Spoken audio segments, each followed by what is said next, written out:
Hello everyone, मैं हूं सोहेल। उम्मीद करता हूं सब लोग ठीक होंगे। स्वागत करता हूं एक बार फिर से एक नए वीडियो में। तो जी, इंडिया वर्सेस इंग्लैंड तीसरा टेस्ट मैच लॉर्ड्स, तीसरे दिन का खेल खत्म हुआ है आज। अभी 3 दिन का खेल खत्म होने के बाद दोनों ही टीम्स की एक एक इनिंग्स खत्म होने के बाद मैच 0 पे आगे खड़ा हुआ है दोबारा से यार। मतलब बड़ा ही, आप कह सकते हैं, इंटरेस्टिंग किस्म का मैच रहा है यार। कुछ समझ में नहीं आ रहा था। पहली इनिंग में इंग्लैंड ने बैटिंग करते हुए 387 रन किए थे। दूसरी इनिंग में इंडिया ने बैटिंग करते हुए जो है 387 रन पे इंडिया ऑल आउट हो गई है। तो दोनों ही टीम जो है वो 387 रन करने के बाद जो है पहली पहली इनिंग खेलने के बाद 387 रन कर पाई।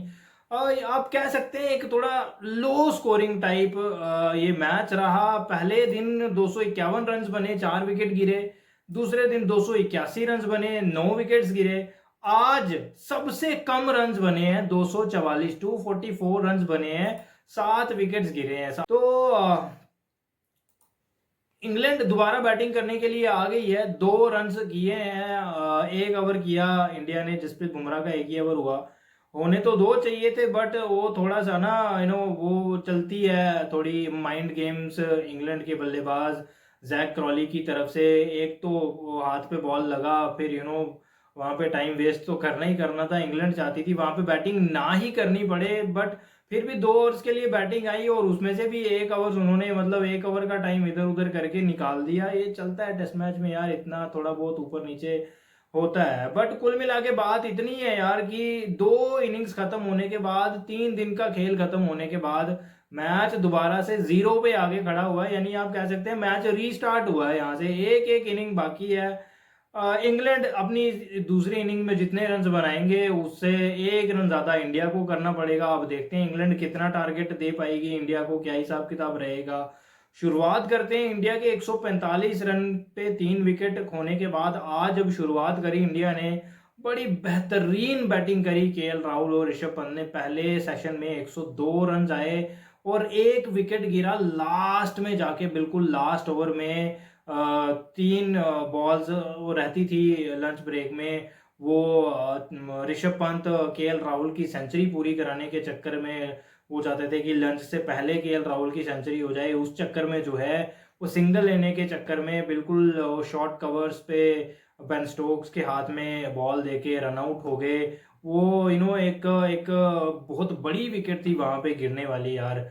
फिर उसके बाद लंच के बाद जैसे ही बैटिंग करने के लिए आए हैं केएल राहुल, फिर आउट हो गए और उन्होंने एक आसान सा कैच दे दिया पीछे हैरी ब्रूक को, सॉरी स्लिप पे हैरी ब्रूक को, शोएब बशीर की बॉल पे।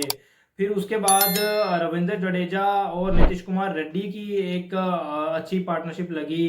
5वां विकेट इंडिया का गिरा था 254 पे। फिर उसके बाद 326 पे जाके जो है विकेट गिरा। 46 और 6 52 यानी 72 रन की पार्टनरशिप लगी थी। फिर उसके बाद जो 7वें विकेट के लिए जो है 20 रन की पार्टनरशिप लगी रविंद्र जडेजा और अपना वॉशिंगटन सुंदर के बीच में। फिर रविंद्र जडेजा आउट हुए। रविंद्र जडेजा ने शानदार बैटिंग करके 72 रन बनाए। फिर उसके बाद आकाशदीप और रविंद्र वाशिंगटन सुंदर के बीच में 9 रन की पार्टनरशिप लगी। फिर उसके बाद बुमराह और वाशिंगटन सुंदर के बीच में 387 रन की पार्टनरशिप लगी।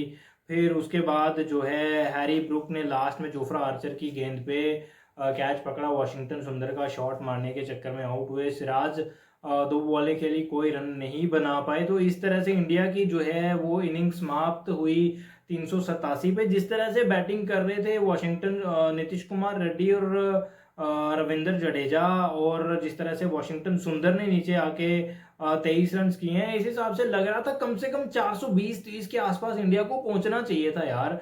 बट इंग्लैंड ने जो है वो जबरदस्त वापसी करी, खासकर 326 पे, 376 पे जो 7वां आउट किया है ना, तो उस टाइम 376 से और 387 पे, यानी 11 रन के बीच बीच में इंडिया ने 4 विकेट खो दिए। वहां पे इंग्लैंड की वापसी हुई।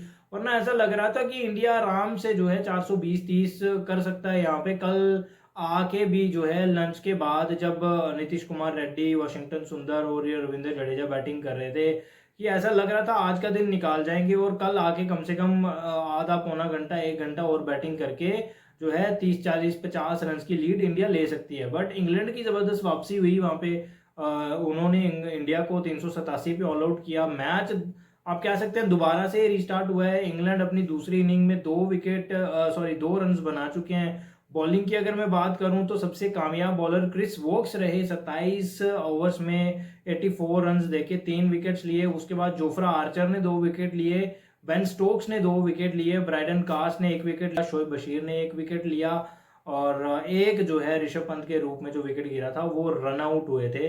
अब बाकी के जो 2 दिन है बड़े ही इंपॉर्टेंट है यार। रोमांचक हो चुका है मैच यहाँ पे, बहुत इंटरेस्टिंग हो चुका है, मजा आने वाला है अगले 2 दिन में। कल अगर इंग्लैंड पूरा दिन बैटिंग करती है तो कम से कम इंग्लैंड चाहेगी 300 सवा 300 के आसपास पहुंचा, बट विकेट उस तरह का नहीं है यार। पहले दिन 251 रन बने थे, दूसरे दिन 281 रन बने थे। आज तीनों दिन में से आज जो है तीसरे दिन सबसे कम रन बने हैं, 244 रन। पूरे दिन का खेल खत्म होने के बाद तो 244 रन बने हैं। तो कल मुझे लगता है अगर ना कुछ कम किया जाए ना कुछ ज्यादा किया जाए तो ज्यादा से ज्यादा 250 पौने 300 रन हो सकते हैं यार। इससे ज्यादा मुझे तो नहीं लग रहा, अगर अनलेस किसी की एक की बल्लेबाज की कोई वहां पे इनिंग लग गई, ऊपर से बेन डकेट की या जैक क्रॉली की, या उसके बाद हैरी ब्रूक या ऑली पॉप की, ये कोई एक आधा कोई तेज खेल गया आके कोई सेंचुरी कोई 70 80 90 100 कर गया, तो वहां पे थोड़ी सी दिक्कत हो सकती है।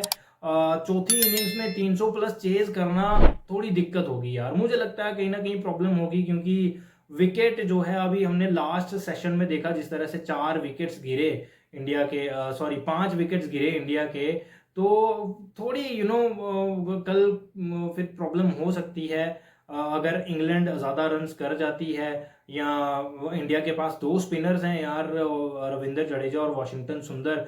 खैर स्पिनर्स को तो उतनी खास मदद मिली नहीं है यहाँ पे, कुल मिला के सारे विकेट जो हैं चाहे वो इंडिया की तरफ से हो और चाहे वो इंग्लैंड की तरफ से हो, अभी तक तेज गेंदबाजों ने ही विकेट्स लिए हैं ज्यादा। बट कुछ रफ पैचेस क्रिएट हुए हैं, वो बेन डकेट के लिए और बेन स्टोक्स के लिए थोड़ा सा मुश्किल कर सकते हैं वाशिंगटन सुंदर और रविंद्र जडेजा। बाकी इसके अलावा तेज गेंदबाजों का ही ये गेम रहने वाला है आने वाले 2 दिन में भी। इंग्लैंड चाहेगी कल का कम से कम पूरा दिन खेलें और 300 के आसपास का टारगेट इंडिया को दें। वहीं इंडिया दूसरी तरफ चाहेगी कि इंग्लैंड को 200 250 से नीचे नीचे ही रोका जाए। बट स्टिल अगर 250 प्लस भी चौथी इनिंग्स में मुझे लगता है यहाँ पे करना थोड़ा सा मुश्किल रहेगा यार। 370 80 90 के आसपास का स्कोर चेज करना थोड़ा सा मुश्किल रहेगा as per my point of view. बाकी मैच में क्या होता है किस तरह से रहता है, इंग्लैंड के लिए बड़ा इंपॉर्टेंट होगा कल का पहला 1 घंटा किस तरह से बैटिंग करते हैं, स्पेशली ऊपर से बेन डकेट। जैक क्रॉली को आउट करना बड़ा आसान है यार, उसको आके ना कोई भी आउट कर जाता है, वो चलती फिरती विकेट है। कोई एक आधी इनिंग बीच में लग जाती है, 5 टेस्ट मैचेस में कोई 2 3 इनिंग्स अच्छी लग गई तो लग गई, वरना उसको आउट करना प्लान करके जिस तरह से पहली इनिंग में किया था, आई थिंक मोहम्मद सिराज ने आउट किया था उसको, हाँ मोहम्मद सिराज ने ही आउट किया था। तो मुंह के आगे गेंद पड़ी थी, हल्की सी बाहर निकली थी, तो वो बल्ला लगाने के चक्कर में आउट हो गया था, रोकने के चक्कर में। वो सीधी बॉल उम्मीद कर रहा था, बट वो हल्की सी थोड़ी सी टप्पा पड़ के बाहर गई थी, तो उस हिसाब से जो है वो आउट हुआ था। तो पिछले टेस्ट मैच में, अपना एजबेस्टन वाले टेस्ट मैच में, दोनों ही इनिंग्स में वो वैसे ही आउट हुआ था सेम तरह से, एक बारी आकाशदीप को और एक बारी मोहम्मद सिराज को। तो इस हिसाब से देखा जाए तो ऊपर से बेन डकेट पे काफ़ी निर्भर करती है इंग्लैंड की टीम। उसके बाद नीचे हैरी ब्रूक और जो रूट की यहाँ पे जो है वो बढ़ जाएगी, इनकी इम्पोर्टेंस बढ़ जाएगी इनकी बैटिंग की। वहीं पे दूसरी तरफ अगर इंडिया की तरफ देखें तो जसप्रीत बुमराह काफ़ी इंपॉर्टेंट रहेंगे। अब जसप्रीत बुमराह किस तरह से बॉलिंग करते हैं, कल क्या हिसाब किताब रहता है, आकाशदीप मोहम्मद सिराज किस तरह से बॉलिंग करते हैं, क्या रहता है यार, वो कल वक्त आने पे पता चलेगा। बट फिलहाल जो है मैच यहाँ पे बराबरी पे खड़ा है 3 दिन खत्म होने के बाद, और दोनों ही टीम्स की एक एक इनिंग्स खत्म होने के बाद। तो बाकी देखते हैं कल आने वाले 2 दिनों में क्या हो। फिलहाल इस वीडियो में इतना ही, मिलते हैं एक नए वीडियो में, तब तक के लिए टेक केयर।